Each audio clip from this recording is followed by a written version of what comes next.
Alright, I'm out.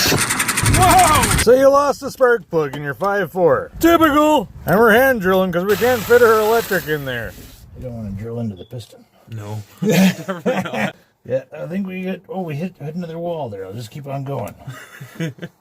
That ought to do it. It's actually a pretty easy repair to fix these things, you know. If you got the proper tools, you know, you put a bunch of grease on your drill so that you don't get as many shavings down into your cylinder. You're gonna need a custom long drill bit like this one. And we're gonna drive the tap with this. It's a 3/8 bit, but there's nothing to hold it in there very good, so we're gonna have to tape it up a little bit. Just makes things a lot easier, you know. Unless you got some fancy tap holder that's pretty long to fit down all the way into the spark plug hole. So if I don't have one, chances are you don't have one either. Or your other option is to buy a fancy kit that comes with everything you need. But you know, we don't have that kit. We're just going to wing it with the Healy coil and a tap. We'll just have to rely on our surroundings and the junk that we've got stored up to get us along through the job. You want to make sure you're going down there nice and straight, just like so.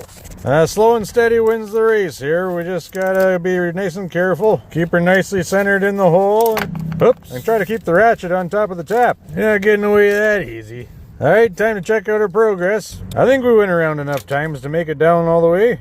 Let's have a look here. Well, I think we're going to run her down one more time. I snagged a little tight spot near the end of it, and I thought I was through there and hit the piston, but they're going to clean out the hole a bit. We're not going to need that thing on there.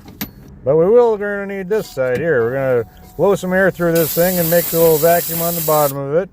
And we're going to suck out all the crap out of there. Because you don't need a bunch of aluminum shavings floating around in your combustion chamber, tell you what. Alright, it's Healy coil time, guys, and it's loose on here, so we're going to tape it on there too. That'll do.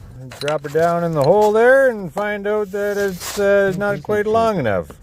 So we're going to resort to our surroundings and look at this little beauty I pulled out of the junk drawer. Just a little bit of plastic hose. We're going to melt that plastic over top of that tang in there so that when we go to snap it off at the end, it doesn't fall into the combustion chamber. Alright, this is where the magic happens, guys. Now we're going to need a little T-handle on this thing to drive it in the rest of the way.